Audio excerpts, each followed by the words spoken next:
Well, I'm Kat. I'm Hayley. And this is Night Classy, the podcast where two teachers unwind, sip wine, and discuss the topics they wish they could teach at school, like werewolf cats. What are we drinking? I have a Zippin' Pippin IPA from the Ghost River Brewing Company, as well as Barefoot Pinot Grigio, American. Same as last week. We're also double fisting this week. Yeah, it's a good time at 3 p.m. I must say, it has not been a full week. We are recording a little bit early because you guys are about to jet set off onto an adventure. That's right. Corona vacation. Right. Visiting my family. Distancing. Yeah. Well, kind of. I mean, not really. Not around your family. But we're getting tested tomorrow before we leave. And we're going to be very careful. You'll know what, like halfway through your trip, no. whether you have it or not. I hope last time I got tested, I got the results back the same day. And we're going to that same location. So okay, fingers crossed. Fingers crossed we'll know. But wouldn't it suck to like get there, like, oh, you have coronavirus, and then we just have to like quarantine in a hotel for our whole trip? That would suck. Yeah, that would super suck. Maybe just hopefully don't that get doesn't tested. happen. I'm just kidding. If you don't get, according to our president, if you don't get tested, then you don't have it. So maybe that's an idea. I'll think about it. But yeah, that's where we're at. Once this comes out, we'll be home. So let you guys know how it went. Yeah. What are you up to? You've got some plans this week. Yeah, my mom is coming to visit Memphis from Columbus, Ohio. So we're going to do some stuff, go out, wear our mask, walk around downtown. I don't know. There's not much we really can do while being safe. I'm going to get her some Memphis barbecue. We're going to order out an Aldo's pizza. I love Aldo's. Does your mom like pineapple jalapeno? It's the real I think question. so. I think so. Good. Yeah, that's what I plan on getting. Yeah. I might do half without the jalapeno. I don't know. It just depends on the day. I'm kind of like easing into jalapeno. Yeah. Make sure you order from the one downtown because the one in Midtown doesn't cut up their jalapenos. Oh, really? Yeah, they're just like the slices instead of the diced up. Okay. Yeah. So there's an important distinction. Yeah. Yeah. Anything I know else? you have an important update for us about randonauting. Oh, yeah. So Hayley and Alec already know part of this, but I don't know. Probably a lot of you know this, but for the past like week or two, bags of human remains have been washing up on shore in the Seattle area. So wait, there's been multiple bags? I think 2. Oh, I thought it was just the one. No, that they think there's a serial killer because I mean, maybe there will be more developments by the time this comes out, but 2 different suitcases of like different human remains have washed up. And then like a few days ago, a woman was like attacked in a park, like with a hammer. And luckily she got away, but God, what is it they about? think there's something going on over there. What is it about Seattle that makes people want to kill other people? I think it's the weather. Like I'm not going to lie. Like we have so many serial killers and I think it's just like seasonal affective disorder is real. Like, it's you just so get real. in such a funk and kill people, I guess. Yeah. I don't, but some people do. Some people do though. So yeah. I wouldn't recommend it, but maybe take some antidepressants. Yeah. Tommy and I were talking yesterday because I was just in a funk, like in a bad mood yesterday. Yeah. And he was like, well, is it the weather? Because it was rainy. And I was like, I think so. Yeah. And we were talking about winter time, and I don't know about you, but in Cincinnati, before I moved to Memphis, it was just terrible to go through winter there. Like the Memphis winter was so much easier to endure. Like it was a bit warmer. It was sunnier more often. But yeah, season affective disorder is real. It's very real. But anyway, back to randonauting. Yeah. So yeah, two bags have been found, and one of the bags was found by a group of teenagers who are randonauting, and there's a TikTok video of it. I watched this video on Reddit on the subreddit for randonauting because I'm too old for TikTok. I don't have that, but I watched the video and I immediately sent it to Hayley and Alec. I was like, oh my God, look at this. But it's crazy. Like you watch them like roll up on it, and they went to the coordinates, and there's just like a suitcase laying on the beach, and they go down and open it, and like it smells so bad that they call the police. It's wild. I'm so glad they didn't open it themselves. That would have been like like actually the bags. Like they open the suitcase and you can see that there are bags in there. But there's like black garbage bags. Oh man. But like with that smell, like I feel like when you smell death, you know. Yeah. So what? Pretty awful. What was the intention? Yeah. So when I found this, Hayley immediately asked me like, what was their intention when they were randonauting? And I didn't tell her because I wanted to save it for the show, but their intention was travel. So when they found the suitcase, they freaked out. That matches that intention, but dang. But a dead body. Maybe the dead person was a traveler and this is a clue. Ooh, spooky. I want to know more about this like second one. I don't know if they can like trace the suitcase manufacturer to like distributors and like it looked like just a plain, like I'm sure it has a brand, but like it was just like one of those plain like not canvas, but like kind of like fabric-y suitcases, like the rolly ones. It was black. Yeah. So I don't know. Hopefully there will be more developments. I mean, I'm sure that the police aren't releasing much details right now with it still being ongoing, but definitely something to keep an eye on. What? In like a year or so, maybe however long it takes, this can be a future lesson we teach. Ooh, yeah. How wild would that be? Like if we could cover the court case, that'd be pretty cool. That would be cool. Yeah, not that murdering people and putting their bodies in a suitcases is cool, but definitely interesting. Yeah.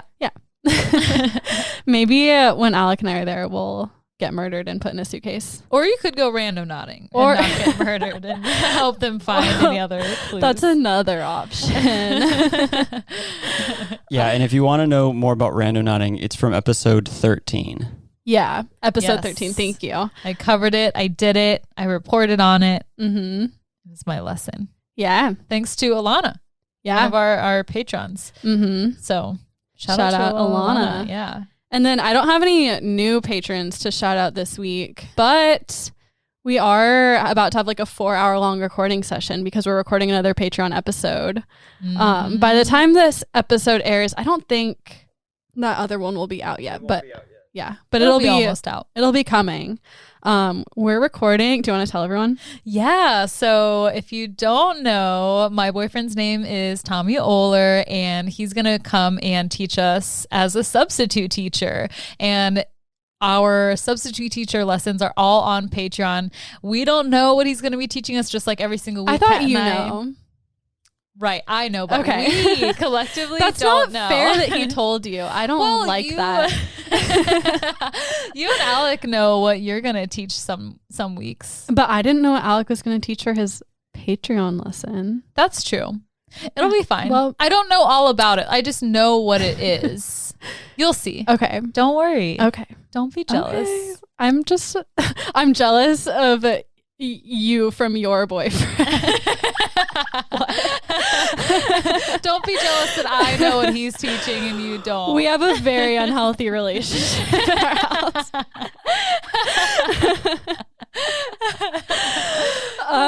So yeah, get excited for that. If you want to hear exclusive content from Patreon, you can donate to our Patreon at patreon.com/nightclassy or download the Patreon app. You can donate as little as $1 to hear content. And then if you donate more dollars, you get more privileges. But donate more, get more. Yes. Entry fee is $1. Yeah. Need $1 to ride the ride. If you really truly need to donate like $50 or $25, just let us know. We can make arrangements. Oh yeah. If you want to donate $50, but you're like, I just don't think they're offering enough, just ask. We can be bought. Let it be known. Pretty much. So let us know. So yeah. Do you have anything else? I do not think so. Are you ready to get into it? Yeah, I'm ready. Let's go. All right. So we breathalyzed and I blew a 0.10. And I blew a .131. Yeah. So I am going first today, and this is actually another Patreon topic from Ilana Torres again. Hey. She just needs to be like our consultant. She's like, here's what's hot. Here's what you should look into. Yeah, for real. She's on TikTok. She knows things. Yeah, she knows things. We need to, I feel like we need to start having people like her, like who we've talked to through this whole thing, do like Patreon episodes. Yeah, we should. Like if she wants to buy a microphone, we should have her do one. Yeah, let's do it. Yeah. Okay, well, be on the lookout. Let us know Alana. what you think. For now, I'm going to cover the case of the disappearance of Madeleine McCann. Ooh, I'm excited to hear about this because I feel like Madeleine McCann is something I feel like I should know about. Like I know a couple things, but not a lot. Okay, let me cite my sources and then I will get into it here. So I have the American Academy of Ophthalmology, the Sun UK, the New York Times, the Guardian, Wikipedia, the Metropolitan Police of the UK, gov.uk, McCann, PJ Files, and BBC News. Okay, so there is so much in the media about this case, and they all like pretty much say the same thing about it because, you know, it's just facts, but it's really hard to find things that come like directly from a credible source. So with that being said, like you can, like they're out there and I found them, but it's like when you search Madeleine McCann, it's just all a bunch of tabloids basically. Yeah. And that's also one of the like phenomenal parts of this case is that it was scooped up and it happened at the perfect time where the media was, you know, getting onto the internet. Twitter was getting popular. Like this happened in 2007. But if, you know, after this episode, you want to learn more about it and really get into a lot of the details, there is an 8-part documentary series on Netflix called The Disappearance. God. I feel like we're not drunk enough to be doing this now. I feel too sober. I feel rushed. Yeah, like my heart is pounding. I can't the sun breathe. is The still sun up. is shining. Yeah, this is so weird. Sorry if we sound off today. Anyway, there's an 8-part documentary series on Netflix called The Disappearance of Madeleine McCann. And they've put like pretty much everything from the case is online on multiple sites. There are literally thousands, like over 11,000 pages of interviews, testimonies, forensic reports, summaries from reporting officers, court rulings that they can be found on sites such as the one that I looked at was www.mccannpjfiles.co.uk. Okay. And what's really cool is that this all happened, as we'll later find out, in Portugal. So it's all been like translated to so many different languages. But how much would you say on a scale of like 1 to 10 do you know about this case? Like a 2. Okay. Like not, and I'm sure, I feel like I've heard about it on enough podcasts that once you start going, I'll remember things. But like right now, pretty much nothing. Okay, cool. So I'm going to start with just a family background of the McCanns. So you have mom, Kate, father, Jerry, and of course, Madeleine. She's the oldest child. She went by Maddie, and she has 2 younger siblings who are twins, Sean and Amelie. And so the family lives in Rothley, Gloucestershire. It's a county in the UK. But Kate and Jerry were both doctors. Kate graduated from the University of Dundee. Jerry graduated from the University of Glasgow. And they went on to do doctor stuff. Not really important in this specific case. But I'm just going to go through a timeline here. Okay. And BBC did a really good job laying out a timeline. And other sources did too, but this was like one of my favorites. So it all started in 2007. On May 7th, the McCann family is on vacation at the Ocean Club in Praia da Luz, Portugal. Maddie is almost 4 years old at the time. And so they're there with another family as well, like family friends. And they put the kids to bed and the parents decide to go out for dinner on the resort with their friends. after the children are asleep in bed. And so they go to this tapas bar, and it's like about 100 yards away from where the children are left sleeping in their beds. And the parents like have a system. They're all going back, taking turns, checking on the children. Yeah, at first I was like, oh my God, they went to dinner. But like, if it's like the beach bar and their hotel is like 100 yards away behind them, I guess that makes sense. Here's a picture of the resort. So you can see down here is the McCann's apartment. Over here is the tapas bar. So it's all that's pretty far on the resort. Actually. Yeah. But also think 100 yards. That's 300 feet. Yeah. How a football field is 100 yards, right? Yeah. Yeah, that is pretty far. And it's not like a clear shot. No. And there's like parking lots and people around. Like you don't want that. Yeah. And if you look this up, and I'm sure we can post this somewhere where you can find it, you can also just Google it. The McCann's apartment is right there on the edge of the resort, right next to the road. So it's pretty accessible. It's just kind of out there. But anyway, the parents are all taking turns checking on the children. And then eventually it becomes Kate's turn to check on the children, and she only finds the twins in their bed, and Maddie's missing. So that's pretty scary. They call the police, and then the staff, guests, pretty much everyone is searching the complex throughout the night. Border police are notified. Airports are notified. Hundreds of volunteers by morning are searching for Maddie for nothing. Not for nothing, but nothing turns up. Okay, so police on May 26th, they issue a description of a man that was seen on the night of Maddie's disappearance who looked like he could have been carrying a child. Okay. So some people I thought saw you were going to that. say who looked like he could have been a kidnapper. Yes, they socially profiled him. And they got him. No, unfortunately, that's not the case. So fast forward to June, Portuguese police chief comes out saying that he was like, so forensic clues may have been destroyed. The scene was not properly protected. Oh my God. Every time. Yeah. Every time. How hard is it to just shut off the room? Like shut down the resort for 48 hours, gather all the things you need. Right. Like people shouldn't have even been out there looking for them. Like they should have like told everyone to like go back, sit in their hotel room. Stay where you are. Stay where you are. There's and then a lot the police, of movement. like methodically. Yeah. Yeah. Oh my God. Okay. So that was in June. In July, the British police get involved. They send dogs to sniff things out. And then inspections of the McCann apartment on the resort, not at their home, are done, as well as their rental car.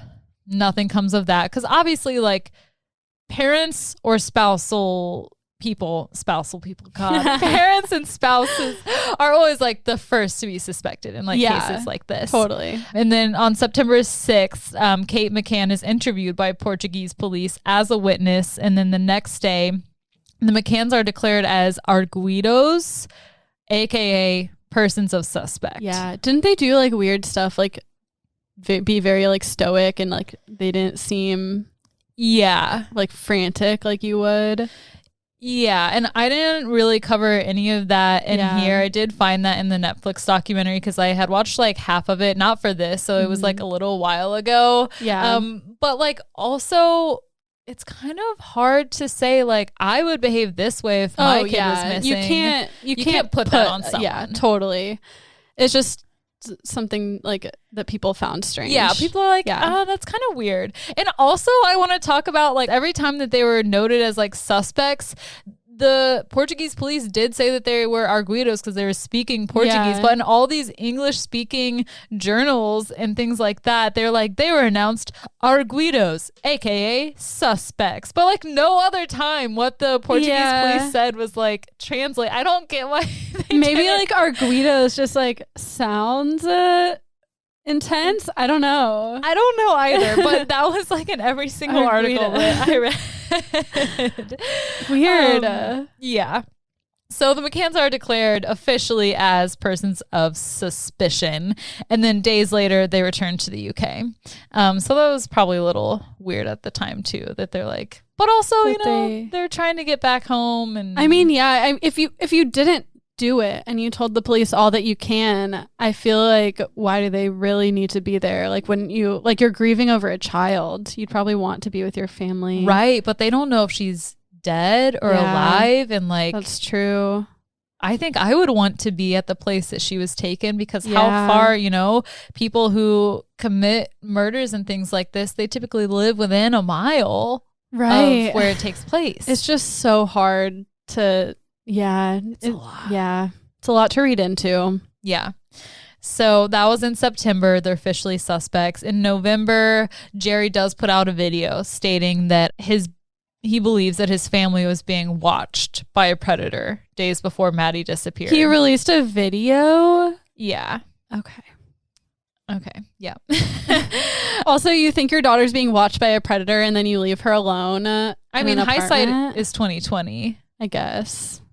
It's so easy to be like, oh man, you know, we did see that guy like several times. That was kind of weird. Yeah. But in the moment, like how many times have we just done something stupid or like dismissed something? I mean, I've never left a kid in an apartment alone. But. Right. I will say that is a major, major issue with this whole case is that I probably wouldn't. But I feel like maybe I'm stereotyping, but I feel like European parents like tend to be a little more lax.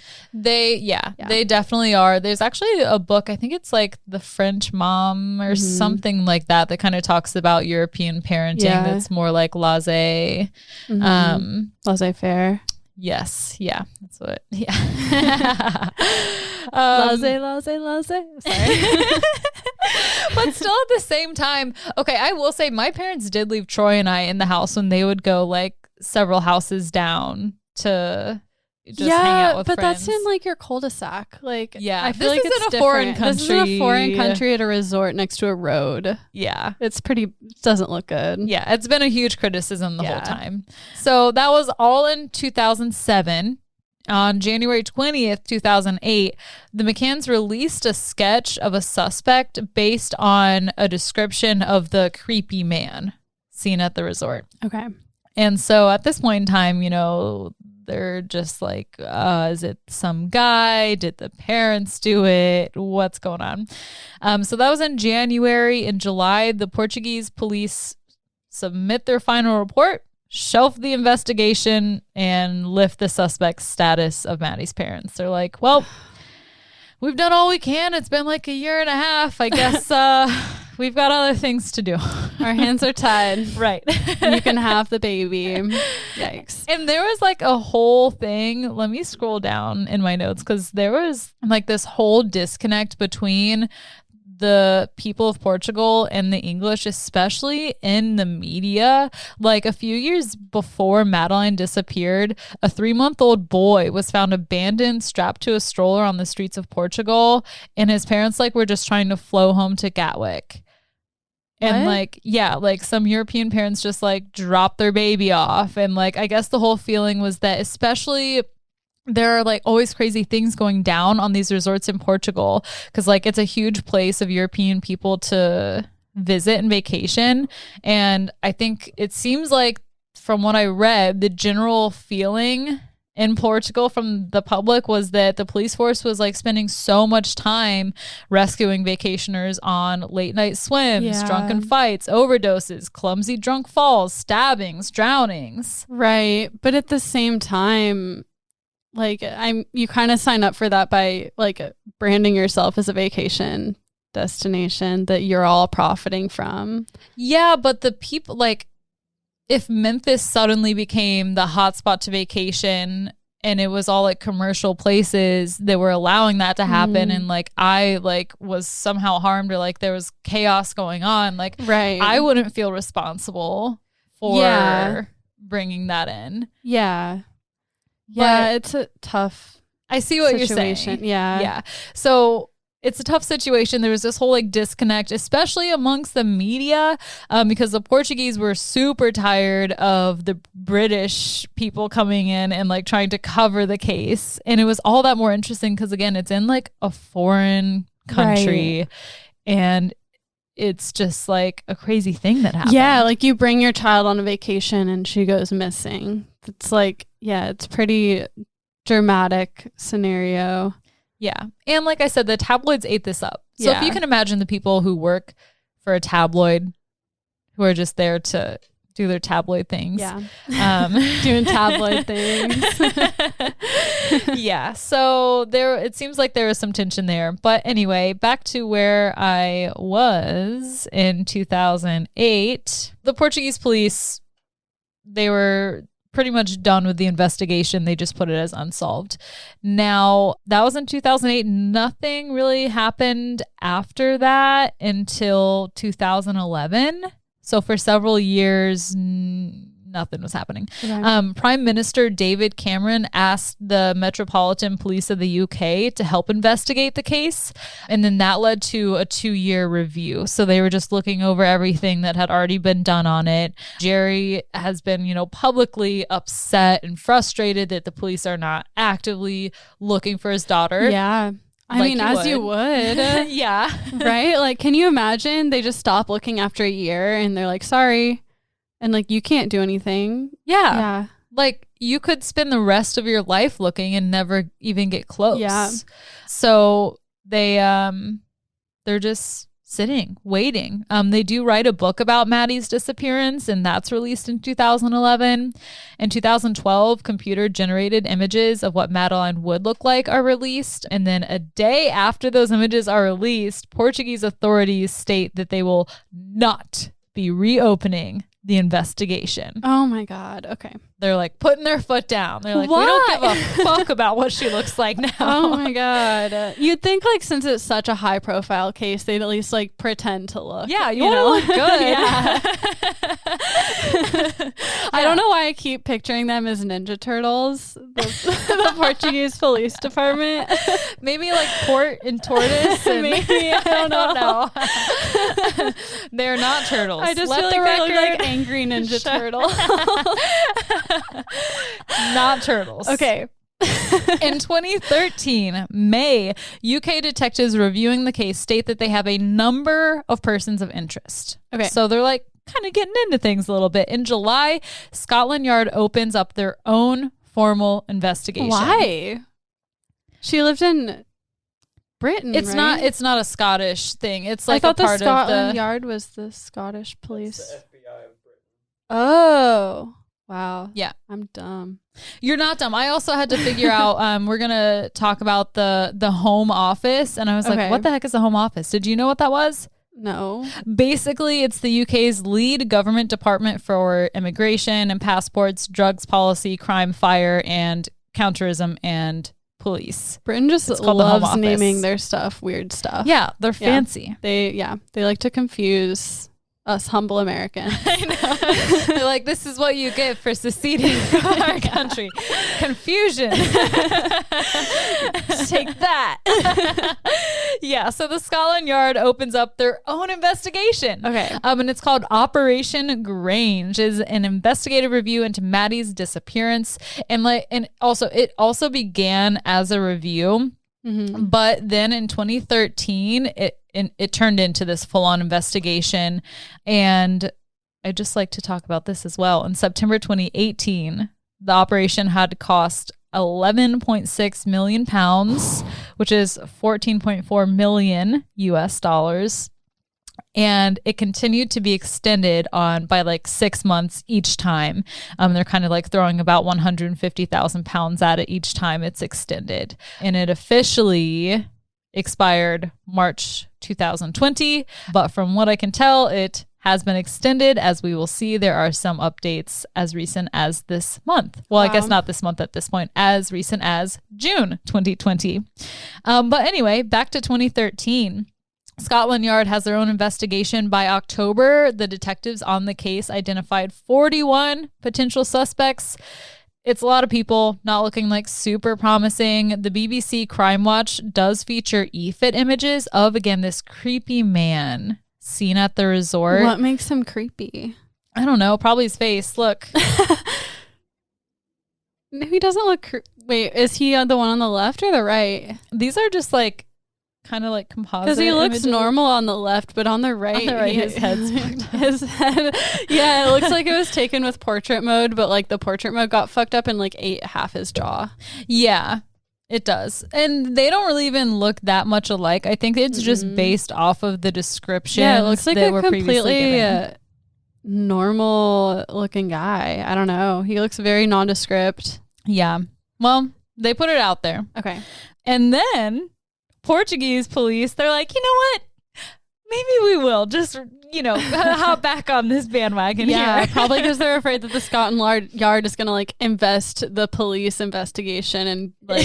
Yeah. I mean, I guess they can't really do anything to him, but Yeah. yeah, It looks bad Yeah. for another country to, need to come in and do your work. Yeah. So they reopened their investigation and they're working alongside the Scotland Yard's investigation. In June 2014, they are out searching the scrublands in Praia da Luz and nothing is found. And then things kind of go cold for another 3 years. And then in 2017, they had narrowed it down to like 4 official suspects. And the police investigated them all. They're all ruled out. But the senior officer on the case states that they are currently in pursuit for another, I quote, significant line of inquiry. Okay. Okay. And the parents are for sure. Parents are ruled not out. on the table. Okay. Okay. So this brings us to 2020, June. Okay. The month we're recording this. So 43-year-old German prisoner Christian Bruckner is identified as a suspect. And at this time, authorities have also come out saying that they do not believe Maddie will be found alive. They feel they have found concrete evidence supporting that she's dead, but they have not released anything yet. So probably remains, right? Probably. Yeah. Yeah. Sad. Christian was on the initial list of the 40-something suspects, but there wasn't enough information to really open up an investigation. The Metropolitan UK police and German authorities have been working together to gather significant and sufficient enough evidence to allow them into the city of Braunschweig. I don't know. Braunschweig. It's the town where Christian lived before he moved to Portugal. Okay. Right near the fucking resort. Okay. And so they had to gain access and to open a preliminary investigation, possibly leading to what they think will be homicide charges. Now, Christian has a super long, dark history of criminal activity. So I'm just going to lay it out here. Starting in 1976. That's when he was born in Bavaria. He's adopted and takes the last name Bruckner. He was originally Christian Fischer. In 1994, at age 17, he molested a 6-year-old girl in Würzburg, which is where he was born. So he's still in the same place. That happens. In 1995, he moves to Praia da Luz in Portugal after serving part of his 2-year sentence for the molestation. And then in 1996, German 6-year-old Renee Haas vanished from a Morieras beach in the Algarve.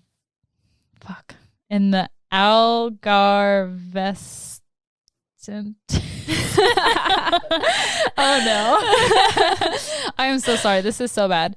Oh yeah, I forgot what we were talking about for a second when I started laughing. This is not funny. Me trying to pronounce these languages I don't know is funny, kind of. So that happened. In 2005, he rapes a 72-year-old American tourist who on some sources I read was like chained to a fence. Oh my God. Yeah. Wow. He doesn't care. He just wants to be horrible.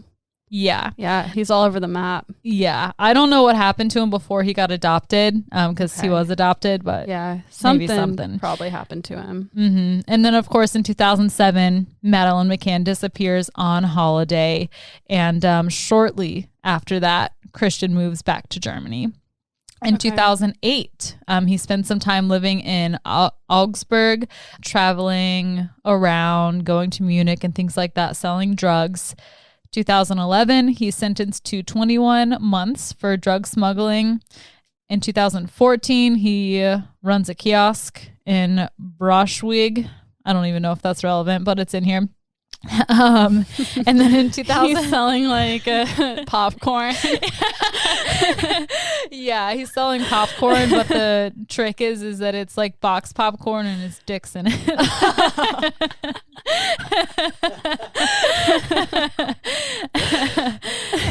In 2015, 5-year-old Igna Girical disappears, and Christian briefly returns to Algarve, where he sells a camper van at the center of this inquiry. So there were 2 vehicles that were spotted around the resort at the time of Madeleine's disappearance. One was a white and yellow Volkswagen van that he was not the owner of, but is suspected and believed to have been living in. And then another one is what was it? A camper van? Or I think the Volkswagen is this camper van here, but the other one, this was something I was like, I'll definitely remember that. But always. The other one was just some other car that had its plates basically changed constantly. Okay. So that's suspect. Yeah. In 2016, the German court finds him guilty of sexual abuse of a child with possession of child pornography. So he's looking more and more like someone who would fucking abduct a child in the night. Not a great guy. Not a great guy. Go ahead and say that. Yeah. And so he becomes a suspect in the McCann case after he apparently told a friend that he knew all about what happened to her. They always do that. They just can't. They just can't keep their mouth shut, which like good. But yeah. And that's part of it. It's part of this like defect that's going on in their brain that they just like have to tell someone they want to talk about they it. They need credit. Yeah. Yeah. It's so gross. Yeah.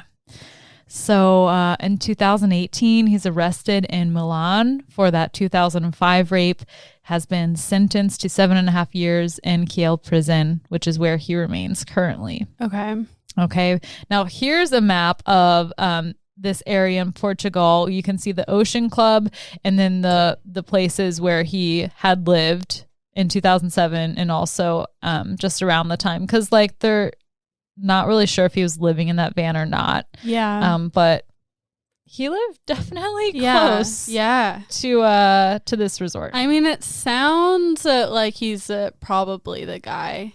And even if he's not the guy, he deserves to be locked up. Yeah, something needs to happen because he needs to go away. He's been doing some bad stuff. Yeah. Now, a former friend of his, Michael Tatschel, who he was his roommate, and apparently they were also in prison at the same time together. He spoke out against Christian, saying, I know that he did that. He's a sick bastard. He was always on the dark web and talked about selling kids, and just, this guy, Michael, his former friend, just kind of brushed it off as like a sick joke. But okay, if your friend jokes about selling kids on the dark web, maybe don't brush it off. Maybe look into that. Yeah, might be something to ask questions. Do something about. Yeah. See something, hear something, do something. Yeah. So yeah, it's looking like that could be it. But there's also been like the former head investigator in Portugal is like, oh, this guy is just a scapegoat. They haven't found the real person yet. But he was also like taken off the case or like resigned or stepped back from it or something. He's like not on it anymore. And I mean, that does happen. Like they might be like, okay, this guy was living near here. He has a history of doing this kind of stuff. Mm-hmm. Like, let's just use him for this. But I mean, it's still possible. Yeah. It's still out there. Yeah. It's still a mystery. I would definitely keep my eyes and ears out about this evidence that they could have about like confirming that unfortunately, she may not be alive anymore. Right. Now, there have also been tons of sightings of Madeleine McCann within the past, 13 years. Yeah. There was a college student who came out and was like, I think I could be Madeleine McCann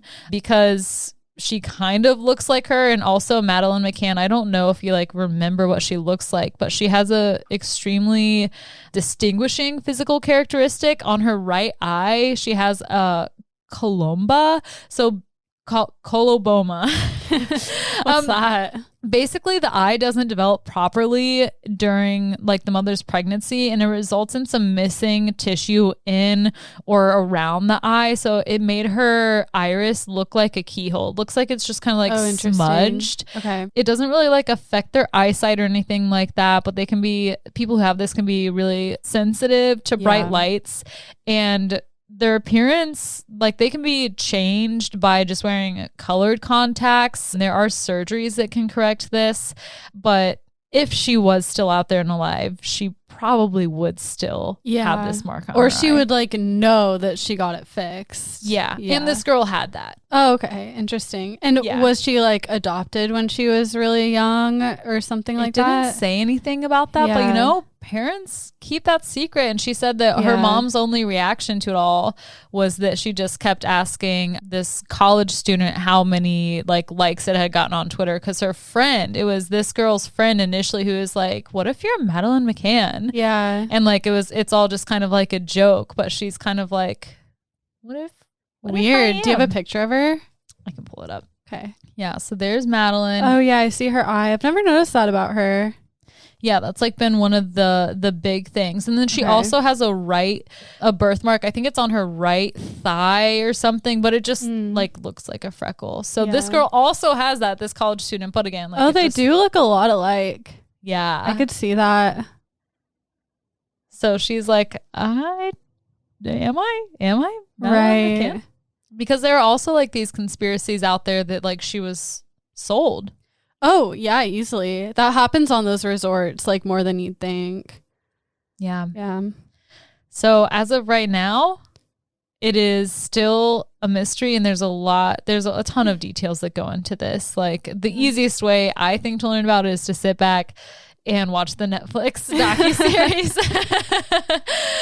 But you can also, I did my research. You can that was a good summary. More. Thank you. Yeah, it was definitely a summary. That is just the surface. Like you said, whole documentary series, whole podcasts, like completely dedicated to this. There's a lot going on. And especially with like everything kind of coming about right now with this case so recently. Yeah. So it'll be interesting. I will keep you all updated for any more developments. Please do. That is my lesson. Thank you. Thank you. All right, let's hear a quick word from our sponsor and we'll be right back. We drink a lot of wine here at Night Classy, but we appreciate alcohol in all forms. So when we heard about Ethyl Ambrosia, a company that delivers gel shots to your door, we were here for it. Ethyl Ambrosia is a female-owned and founded company that offers an elegant twist on the classic Jell-O shot. Ethyl Ambrosia's recipe was formulated by one of the nation's top food scientists to be 100% vegan. So the shot's base is 3 kinds of seaweeds rather than gelatin. As a lifelong vegetarian, I have tried and failed so many times to make Jell-O shots. For me, they've always just never turned out right. They're always too runny or clumpy, but Ethyl Ambrosia has somehow nailed it. And even more, their seaweed base means that these shots don't melt until 130 degrees Fahrenheit, which makes them perfect for a trip to the pool or beach. Now, I'm not vegan, but what got me hooked on these gel shots is their push-up cup. Like Dee Dee, Ethyl Ambrosia's founder, I'm a complete germaphobe and always have hated to stick my finger into the Jell-O shots to loosen the Jell-O. Ethyl Ambrosia's push-up cup allows you to push the gel out of the cup without ever having to use your fingers, and it just looks good. We've tried the shots and we love them. Both of our favorite flavor is rosé, obviously, but they come in all kinds of other amazing flavors, including mojito, citrus punch, and Moscow Mule. Plus, they're 15% alcohol, so they are effective. We love Ethyl Ambrosia, and we know you will too. So to order your own box of shots, head to ethylambrosia.com. It's ETHYLAMBROSIA.com and enter the promo code NIGHTCLASSY. All caps, no spaces, Night Classy at checkout for 15% off your order. All right, welcome to my lesson. So today we are talking about the Brothers Grimm. Do you know who they are? No. Oh, cool. This is fun. Okay, well, my sources are The Fairy Tale Language of the Brothers Grimm by Chi Lu. That was a really good article. I found it on JSTOR, so getting academic this week. And then also you're like proving yourself after Blue I know. You're like, I can read. Yeah, I can read despite my track record. So No, okay, that wasn't the right statement. You did read for Blue. oh yeah, I read on. I can read it. Read it. No, and then so yeah, a real source, that article from JSTOR, and then Wikipedia and History.com. So now I'm kind of nervous because I wrote these notes kind of thinking that everyone knew who they were, and now that you don't, I don't know what to do. You should never assume that people know things. That's true. So I'm just gonna tell their life story, and then it'll kind of like become clear what they're known for. Okay, cool. All right? So once upon a time, there lived two brothers, Jacob Ludwig Karl Grimm and Wilhelm Karl Grimm, and their middle name is both Karl, but one of them is Karl with a K, and the other one is Karl with a C, which I just found interesting. Things. I don't think so, because Karl with a K is like just the German version of like the English Karl with a C. So I don't. What if their parents like? Mom wanted they both wanted to name their middle names Karl, but they like disagreed and so on the like, spelling. Let's just come to an agreement here. You can have the next Karl. Yeah, I don't know, but Jacob Karl with a K was introspective. He was quiet, while Wilhelm Karl with a C was charming and outgoing. I know who these people are. Okay. I know. Yeah. Okay. And Wilhelm also had some health issues, but he was the fun one. And they were both born in Hanau, Germany in the 1780s. Growing up, they lived a pretty comfortable upper middle class life. Their dad was a magistrate. They were homeschooled by tutors. But then unfortunately in 1796, their father died of pneumonia. And he was really the only source of income for the family. So after that, they sort of like plunged into poverty. And him, his brother, his mom, and their 4 siblings were, left in poverty, like we said. But like luckily they had help from like family. One of, I think their aunt was like a lady of the court, and one of their uncles was a lawyer or something. I didn't write it down, but they had family with money. So their family kind of like floated them enough for the brothers to like attend and finish school. So they went to gymnasium, which is, in Germany, like a gymnasium is like a good high school. Like there's like high schools for like normal kids, and then you can like test into like a gymnasium, which is like a more intense high school for like kids that are going to college. Do they have to pay? Yeah. Okay. Yeah, school is not free at this point. This is the 1700s. And I feel like even them going to high school kind of reflects wealth. Their family definitely valued education, but they were still living poor. Like they didn't have enough to eat. They like really were just barely scraping by. Mm-hmm. But the boys, both brothers attended the nearby University of Marburg, and they studied law. But again, they were still poor. Like they were barely able to go to university, and they were kind of ostracized by their wealthier classmates. They didn't get to have any friends. They had no social life, but it kind of worked in their favor because then they could spend all their time studying, kind of like me in high school. So it all works out. It does.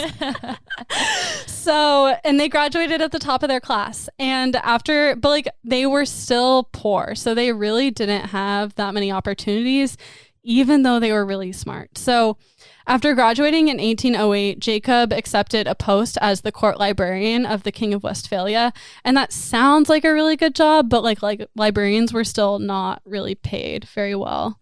It was kind of like a job for an academic who like just wanted to study, but it wasn't a job that would ever like make you rich. But he was still supporting his family because they're very poor. Were librarians ever paid really well? No, I or don't have think they so. Just historically? Historically, I don't think it's like aside. really valued, especially back then because there weren't public libraries. So like you would just get hired on to take care of a private library. Oh, and so I it's see. really just like the king's personal collection of books. When did the Dewey Decimal System come about? I'm wondering. I don't know.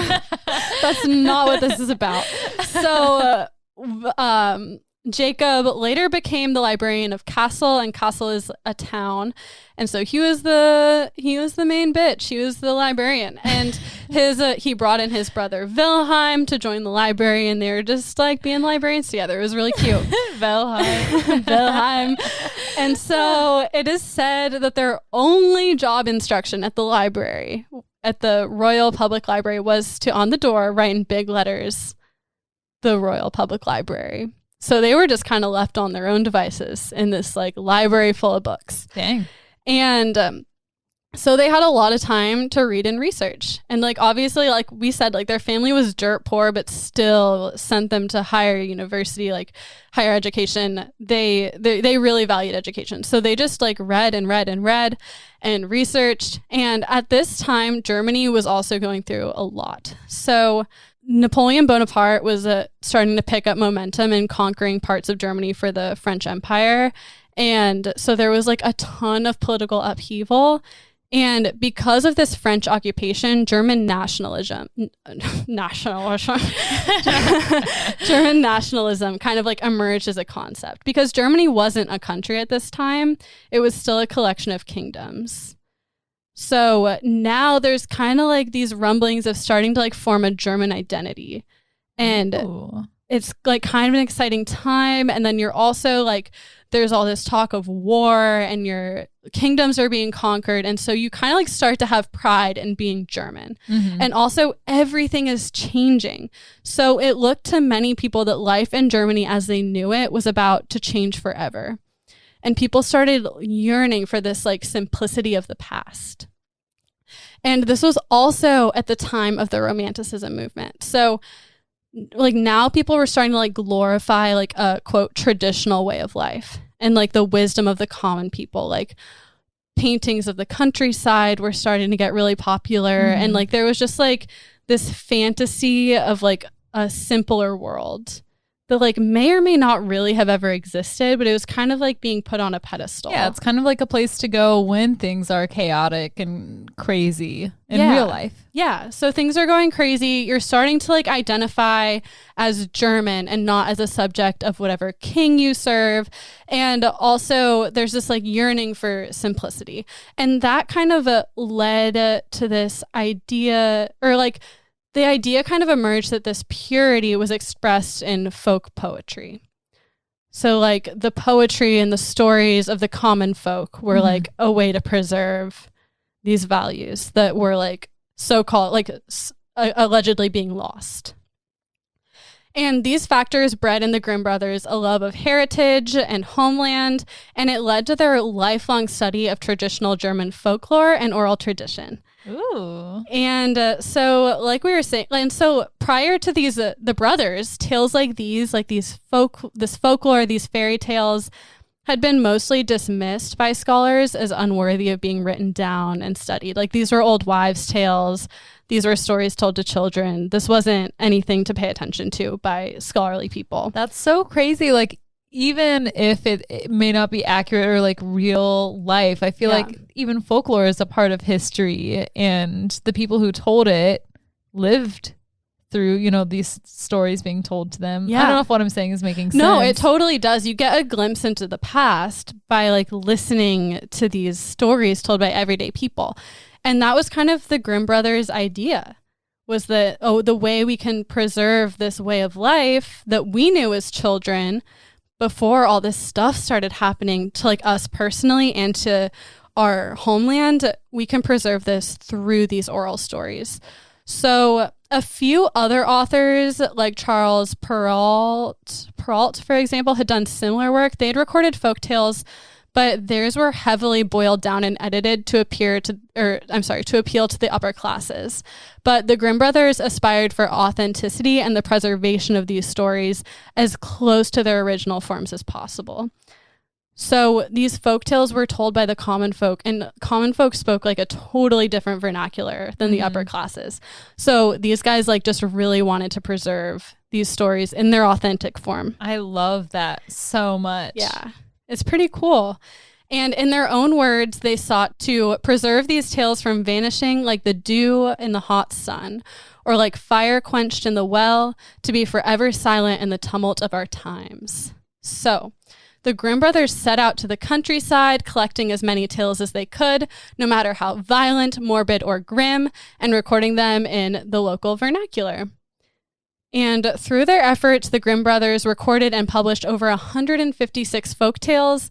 This includes stories like Rapunzel, Hansel and Gretel, Sleeping Beauty, Cinderella, and Snow White, and so many more. Wow. Ooh. Yeah, kind of fun. And the brothers' care in recording these tales in the dialect and vernacular they were told also led to an interest in the German language itself for them. And ultimately, it was a quote. This quote comes from the article by Lou. So it was, quote, the Grimm's linguistics research that explained the comprehensive and systematic sound correspondences between German languages and their cognates and other Indo-European languages, such as the change from voiceless stops like P in the word father in Latin and Sanskrit, as in pater and pita, into a voiceless fricative. That's what it is. Fricative. F in German languages, as in father, English, and Vater, German. This phenomenon is known as the Grimm's Law. So basically they did a lot, like not only were they adding to the like study of literature, like folk literature, they are adding to the study of linguistics. And this kind of opened the door for a more scientific approach to historical linguistics. Yeah. That's just another thing they did. Also, I'd like to come out on the record as saying that I do not, in fact, know who these brothers are. I thought I did. Who did you think we were not. talking about?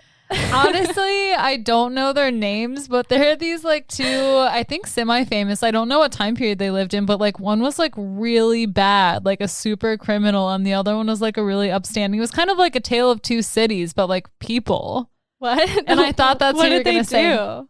It's like such a vivid, not vivid at all. It's such a distant memory. Maybe the opposite of vivid. Yeah.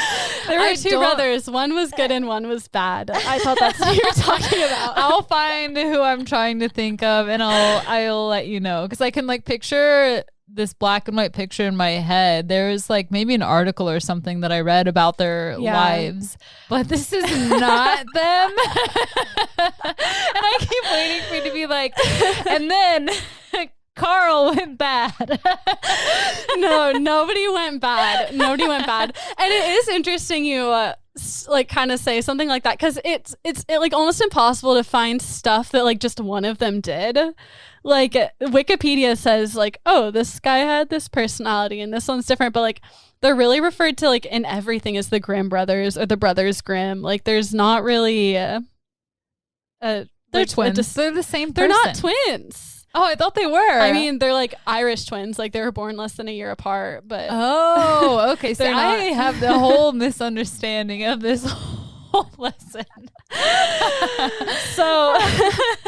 So basically what they're really known for, like we've been talking about, they made profound contributions to the study of literature and linguistics. We have them to thank for the fact that we know all these fairy tales still today, because before them, these were pretty much just oral traditions. Did they sell them to Disney? Because they should have. I mean, Disney didn't exist in the 1800s, but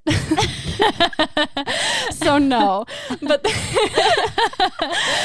they published them and Disney made movies out of them. Okay. Out of these fairy tales. And so they did all these things.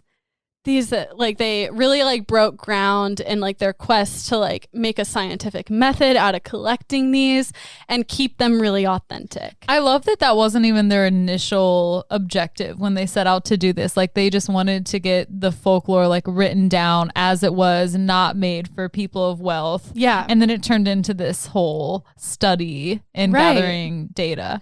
Yeah, and I mean, they were really just like doing something that hadn't been done before. And I don't know how intentional it was, but I just know that they cared a lot about these stories and like their goal was to record them. It didn't seem like they're like, if they wanted to make money, they would have changed them a lot more than they did. However, they still changed them a lot. And unfortunately, and their collection method and authenticity of these tales is unfortunately like greatly romanticized and exaggerated. So the Grimm brothers have become somewhat of a legend. There was a movie made in 2007, like a fictionalized account of like them collecting all these fairy tales. And that's kind of like been the common misconception, is that we have I'm just going to read from the article. They summed it up really well. So it says, quote, from the article by Lou, quote, one imagines two excitable librarians traveling about the countryside, gathering tall tales from the country people, buttonholing them in muddy fields and pubs and country inns, beer steins and notebooks in hand. Sadly, this is apocryphal. In reality, many of their sources were either literary or gathered from eager acquaintances from their own class. So what they said they were going to do didn't actually turn out to be what they did.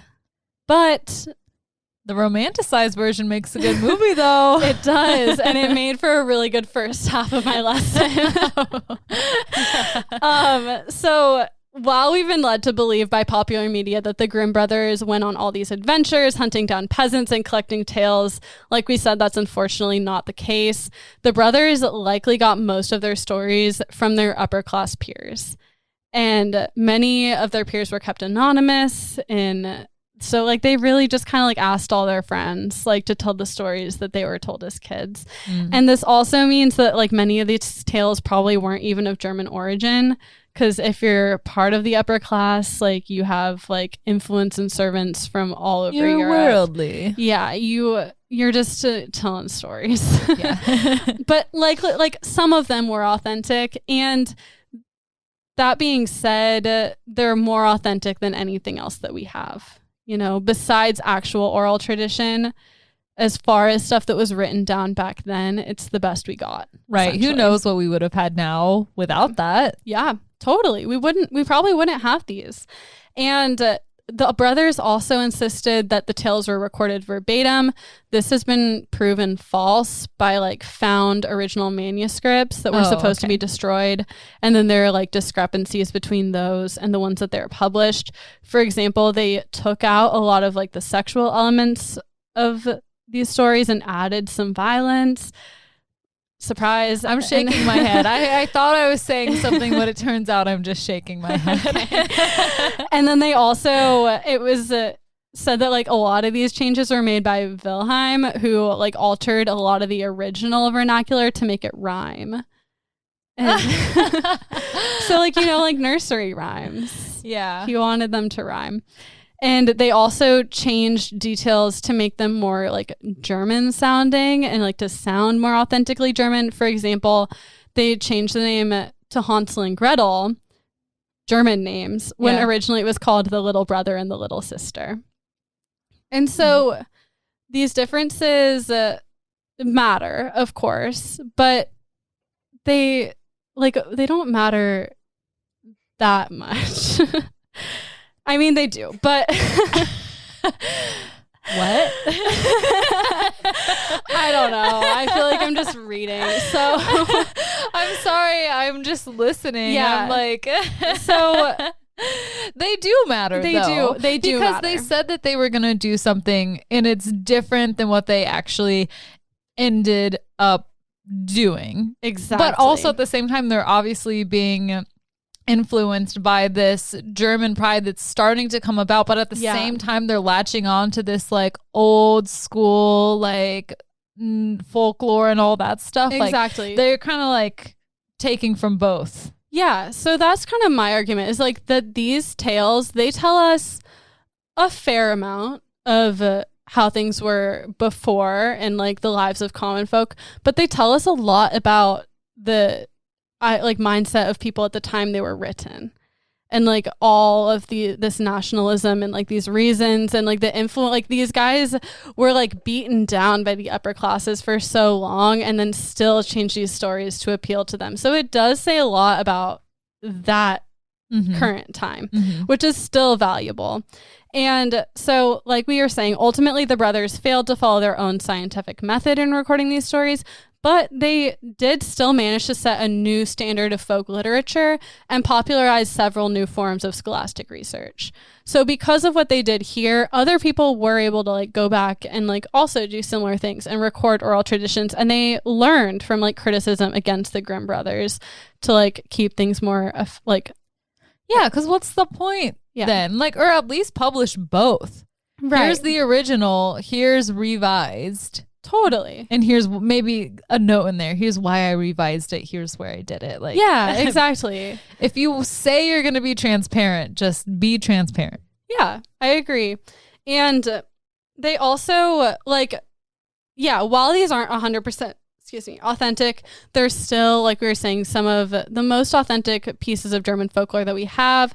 These tales offer us glimpses into the thoughts, desires, fears, and daily lives of the Germanic common folk throughout the ages, including the age where they were edited. And so it's still valuable. And it's thanks to the Grimm brothers fairy tales that we now have so many of the movies we cherish today and the stories. The fairy tale, what's the word? Fuck, I didn't write this down.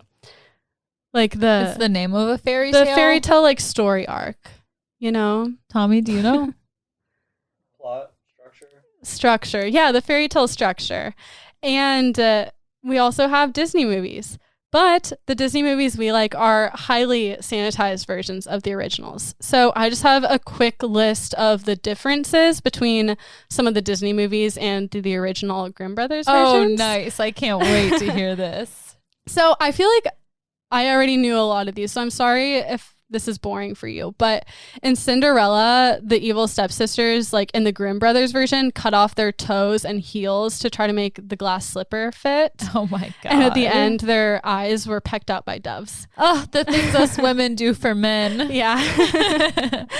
And the Snow White, the Grimm Brothers story was like super different. So first of all, Snow White, in the Disney movie, it's her stepmother, but in the original, it was her like biological mother. So like the stepmother thing was like added to make it seem less morbid. Yeah. Because then in the movie, the stepmother like sent the woodsman out to like bring back Snow White's heart.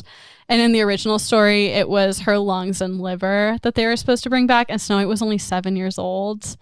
Oh my God. Well, I wonder what happened in the original story. Because if the Grimm brothers didn't report that, then what's going on? But they reported that. Yeah, but the Disney movie. Yeah, but they also added violence. It's said. Yeah. So I'm just wondering what is the original, and I guess we'll never know. Yeah, we'll probably never know. And then the wicked queen like dies at the end at Snow White's wedding to the prince by being forced to dance in red hot iron shoes, and she's like just dances in the hot shoes. Can you imagine that being at your wedding? You're like, yes, we have hors d'oeuvres, barbecue out back, and we're gonna kill my mom. She is the barbecue. Yeah, barbecue. And then also in The Princess and the Frog King, the princess turns the frog into a king, like not by kissing him, but by like throwing him into a wall in frustration. That's what you have to do. That's what you got to do. Good to know.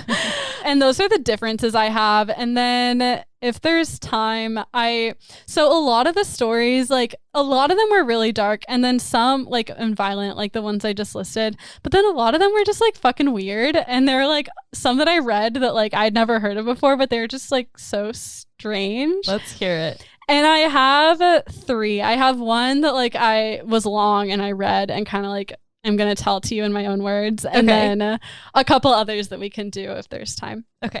And so the first story I want to tell you, and I'm going to try not to read my notes and try to just like tell you this story. Yeah. As like an oral tradition storytelling. Yeah. So I'm going to tell you the story of Hans the Hedgehog. Oh. Yeah, it's not cute. Oh. And so there was a peasant man and his wife, and they were living pretty well. They had land, a farm, but they couldn't have children. And all the townspeople made fun of them, and they just like really, really wanted children. And they wanted children so bad that the husband exclaimed, like I want a child even if it's a hedgehog. And So they got their wish. The wife had a child, and it was half hedgehog, half man. Oh, God. Can you imagine what that would do to your... If you gave birth to a how do hedgehog? hedgehogs give birth? I don't know. Maybe when they're babies, their quills are soft. I don't know. Maybe. I hope so. I've never thought about that before, but now I will probably never stop thinking about Yeah, it. because hedgehogs don't lay eggs. Right. No. Yeah, I don't think ma'am. so. Hedgehogs don't lay eggs. I mean, it's probably not that much worse than giving birth to a human baby. So Yeah, maybe he was smaller. Maybe that helped. Yeah. But yeah, so she had a hedgehog, and they still named him. They named him Hans. They got him baptized, but like he couldn't lay in a normal bed. I don't know why, but he couldn't. So his parents piled straw behind the stove and just kind of like put him back there and left him. And he laid back there for 8 years and just like laid there and laid there and laid there. He wouldn't die. And his parents got like really sick of him and like just wished he'd die. And so one day the father was like gonna go out to town, and he asked everyone in the house what they wanted. He asked his wife, she told him. He asked like the servant girl, she told him. And then he asked Hans what he wanted, and Hans told him he wanted a set of bagpipes. So his dad goes out to town and brings the bagpipes back, and Hans then asks him Hans gets his bagpipes, and he asks his father to get his cock rooster shod, and then he would ride it away with the bagpipes and a herd of pigs and never come back. So Hans had this rooster, and this is the first time we hear about the rooster, but it's a giant rooster that he rides around. Okay. And that's why he's asking to get it shod, because like shod means like put like horseshoes on. Oh, okay. Yeah, by like the farrier. So he gets... I thought that was its name. No. I had to like read it a couple times before I understood too. Okay. And so he gets like shoes put on, and his dad's like, cool, like get out of here. Like I'm gonna get your cock shot, and you can just be out with your pigs. So his father was happy to get rid of him, and Hans rode away on his rooster, and then his rooster flew up in a tree, and then he sat there in the tree with like on his rooster playing his bagpipes all day. And he got really good at playing bagpipes. And so one day a king was lost in the woods, and the king stumbled upon him. He was like attracted to the sound of the music, and he looked up and told Hans he was lost and asked Hans if he could help him get back to his kingdom. And Hans said that's fine if he promised to give him the first thing that greeted him when he got back to his kingdom. And the king knew that his daughter would be the first thing to greet him. But he was like, I'm just going to put this in writing. Like, hedgehogs can't read. And so he put it in writing, like, I'll give you the first thing that I see when I get back to my kingdom. But he never meant to follow through with giving this hedgehog man his daughter. Right. And so when the king got home, he told his daughter, he's like, so like I promised your hand in marriage to like a hedgehog, but like he can't read, so you're not gonna have to do it. And she's like, cool, I wouldn't have done it anyway. And then so Hans stayed in his tree on his rooster, and the next day another lost king came by, and Hans promised, and like he was also lost. Hans promised the same thing, and like that guy also essentially promised to marry his daughter to the hedgehog. And so Hans followed them into town with his herd of pigs, and by now his herd of pigs was huge, and he told the king to like clear all the stables out for his pigs, and then he was going to slaughter all the pigs and like feed everyone in the kingdom, because like this king was actually going to give him his daughter. Okay, I'm just imagining like to the tune of my milkshake. My shod cock brings all the pigs to the yard. Is that what it is? Shod? Is that? Yeah, shod cock. And so they kill all the pigs, and then but Hans is like, okay, before I marry your daughter, I have one more. And like, this is a good thing that he killed all the pigs, like gave them to like the kingdom. Everyone was really happy with him. And he told the king and his daughter, he's like, I'm just going to be right back. I got some like unfinished business to take care of. So he rides over to the first king's kingdom, and he knows somehow that this king like totally fucked him over. And this king has people like guarding the front, and he told them that if you see a hedgehog riding a rooster, like kill it. And so they try to kill it, but he gets through to the king and his daughter. And he's like, you betrayed me, you lied to me. So he takes the daughter, rips off her clothes, stabs her with his quills until she's bloody, and then just sent her back, and she was cursed for the rest of her life. He was like, I don't want you anymore. Your dad lied to me. So it's pretty fucked up. Oh my God. But then he goes back to the other king's castle, and the daughter and the king welcome him. The daughter's like, ew, like I don't really want to marry a hedgehog, but I guess I have to. And so they have their wedding. He sits down at a feast, and he's like a hybrid hedgehog man. He's really gross looking. I'll show you a picture. Ooh, okay. Not a picture, but a painting. Yeah. And so they go after their wedding night to consummate their marriage.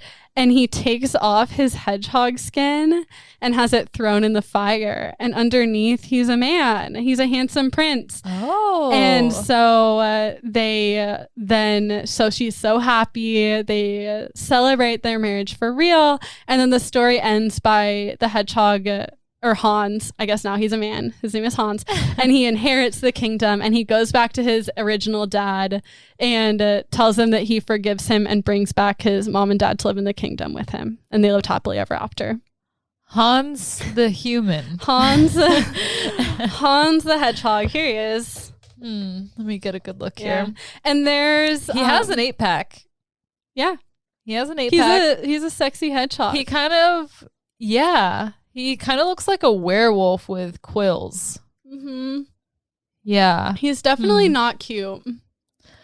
No, for some reason I wanted him to be deformed also. Yeah. I mean, he is pretty deformed. I needed him to be more deformed. Yeah, I think he's pretty scary looking. But yeah, so that's the story. It's kind of like a Beauty and the Beast type story. Yeah, just so crazy. I wonder if first of all, how do people even come up with this? I know, that's right? closer to what I was thinking. Yeah. Yeah. I feel like people did a lot of drugs and drank a lot. Yeah, that's probably Maybe. it. Alec asked me when I was telling him about this story, like, if the Grimm brothers were on drugs. I was like, no. And also they didn't write this. But I have two more like really quick, like 2-sentence stories to tell you. So this one's called The Ungrateful Son. And so a greedy son is about to sit down to dinner, and he have a roast chicken. And his elderly father comes through the door, and the son doesn't want to share his meal. So he hides it under the table. And when his father leaves, the son goes to like grab his meal, and it turns into a frog and latches on his face and never lets go. So you should share your food with your parents. I love that there's a moral. What was the moral of the other one? I think the moral of the other one is to follow through on your promises, because the first king like promised his daughter to Hans and then didn't give him to her. Yeah, I was thinking if you have a hedgehog baby, just love it and accept it. But the dad was still rewarded for like not. Like, I know. I feel like true. the moral is almost to like, if you have a hedgehog baby, like just throw it away and like everything will be fine. You'll still get to go always live in the be kingdom. forgiven. Yeah. And then the final story I have is called The Strange Feast. And so there are 2 sausages. A lot of these stories had sausages as the main character. So what does that mean? Probably that they're in Germany. So there was 1 blood sausage and 1 liver sausage, and they're friends. And the blood sausage invites the liver sausage over to dinner. But when the liver sausage arrives, she gets an uneasy feeling and sees some disturbing sights. So there's a broom and a shovel that are fighting, and a monkey with an injury. And she hears a voice telling her to leave quickly. So she turns around to leave, and she sees the blood sausage holding a sharp knife, and he says, "If I caught you, I would have had you." And then it ends. So trust your gut. Trust your gut. Yeah. I think that's a good moral. Or trust your sausage. Yeah. Or never trust a sausage. Right. Oh, I vote trust your gut, never trust a sausage. Yeah. I like that. All right. And that's my lesson. I hope you learned something. I did. Thank you so so much. That was super fun. You're welcome. All right. Never trust a sausage. Never trust a sausage. And 3, 2, 1, class dismissed.